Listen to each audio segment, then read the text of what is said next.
Hello everyone, সবাইকে সুস্বাগতম। আমাদের আজকের ভিডিও হচ্ছে 2026 ফিফা ওয়ার্ল্ড কাপ আ আর্জেন্টিনা দলের বেস্ট প্রবাবল লাইনআপ নিয়ে। তো শুরুতেই যদি আলোচনা করি তাহলে আসা যাক আর্জেন্টিনা দলের যিনি কোচ তিনি হচ্ছেন মাস্টারমাইন্ড লিওনেল স্কেলোনি।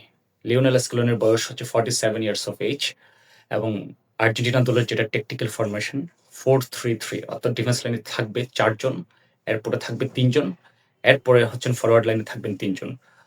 ৪ জনের মধ্যে বেস্ট প্রমিসিং এই মুহূর্তে যেটা আর্জেন্টিনার বেস্ট প্রবাবল ডিফেন্স লাইনআপ সেটা হচ্ছে সেন্টার ব্যাকে থাকবে ক্রিস্টিয়ানো রোমেরো। ক্রিস্টিয়ানো রোমেরোর বয়স হচ্ছে 27 ইয়ার্স অফ এইজ এবং তিনি টটেনহামে খেলেন।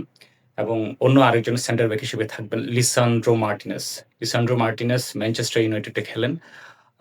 তার বয়স হচ্ছে 26 ইয়ার্স অফ এইজ এবং লেফট ব্যাক হিসেবে থাকবেন যথারীতি আ নিকোলাস ট্যাকলিয়াফিকোর সম্ভাবনা খুব একটা মনে হচ্ছে না এবারের ওয়ার্ল্ড কাপে।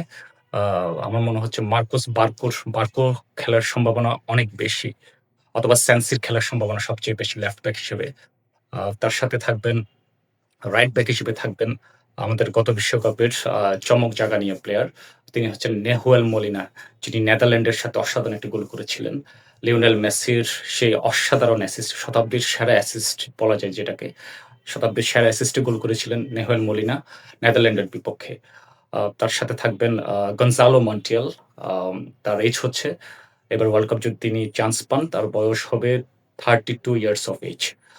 এবার আসা যাক মিডফিল্ড অর্থাৎ মিডফিল্ড লাইনে তাদের ফরমেশনটা কিরকম হবে সে বিষয়ে আলোচনা করছি।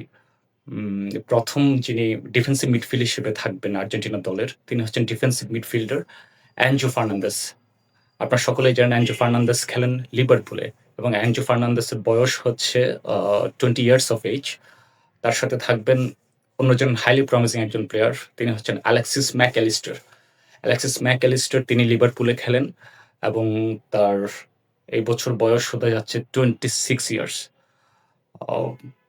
ম্যাকঅ্যালিস্টারের পাশাপাশি আরেকজন প্লেয়ার আছেন যারা মিড লাইনের অন্যতম ভরসা, তিনি হচ্ছেন ডিপল। ডিপল সম্প্রতি ইন্টার মায়ামিতে জয়েন করেছেন। থাকবেন আরেকজন অন্যতম মিডফিল্ডার, তিনি হচ্ছেন Giovani Lo Celso. Giovani Lo সেলসোর এবছর এইজ হতে যাচ্ছে 29 ইয়ার্স অফ এইজ এবং সেলসো খেলেন টটেনহাম ক্লাবে। এবার আসা যাক আর্জেন্টিনার অন্যতম best forward lineup. Best forward লাইনআপে আছেন আমাদের এই যাবৎকালের অন্যতম সেরা খেলোয়াড়, ইতিহাসের সেরা খেলোয়াড় লিওনেল মেসি। লিওনেল মেসি হচ্ছেন অন্যতম কান্ডারি ফরওয়ার্ড লাইনআপের মধ্যে এবং তার সাথে লেফট উইংব্যাক হিসেবে থাকবেন, যেহেতু এবার ডিমারিয়া অবসর নিয়েছেন, ডিমারিয়ার ওই জায়গায় রিপ্লেসমেন্ট হিসেবে থাকবেন আলেজান্দ্রো গার্নাচো। গার্নাচোর বয়স হচ্ছে 21 এবং তিনি তিনি যে ক্লাবে খেলেন ক্লাবটির নাম হচ্ছে ম্যানচেস্টার ইউনাইটেড। গার্নাচোর পাশাপাশি সেখানে থাকতে পারেন নিকোলাস গঞ্জালেস। নিকোলাস গঞ্জালেসের বয়স হচ্ছে 27 ইয়ার্স অফ এইজ এবং উনি যে ক্লাবে খেলেন এখন পর্যন্ত আমি যতটুকু জানি তিনি হচ্ছেন জুভেন্টাসে খেলেন। এছাড়াও রাইট উইং ব্যাকে থাকবেন, তিনি হচ্ছেন লাউতারো মার্টিনেজ। তিনি 28 ইয়ার্স অফ এইজ। সাথে থাকবেন জুলিয়ান আলভারেজ। জুলিয়ান আলভারেজ আছেন, তিনি অ্যাটলেটিকো মাদ্রিদে খেলেন। আরো একজন অন্যতম খেলোয়াড় আছেন যিনি ফরওয়ার্ড লাইনের জন্য অন্যতম কান্ডারি হতে পারেন, দলের অন্যতম ভরসার নাম বা অন্যতম একটা মাস্টার পিস বা মাস্টার মাইন্ড হতে পারেন। তিনি হচ্ছেন Thiago Almada. Thiago Almada Atletico মাদ্রিদে খেলেন এবং যার বয়স হচ্ছে 24 ইয়ার্স অফ এইজ। এছাড়াও আর্জেন্টিনার ফরওয়ার্ড লাইনআপে হাইলি প্রমিসিং আরো কিছু নতুন তরুণ খেলোয়াড় আছেন যারা হচ্ছেন নিকোলাস পাজ হতে পারে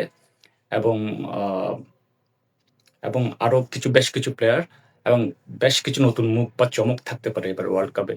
আপাতত এতটুকুই। আমাদের আজকের ভিডিও নিয়ে আমি এতটুকু পর্যন্ত হাজির হয়েছি। ভবিষ্যতে আবারও দেখা হবে নতুন কোনো ভিডিও নিয়ে। সবাইকে ধন্যবাদ। See you. Thank you.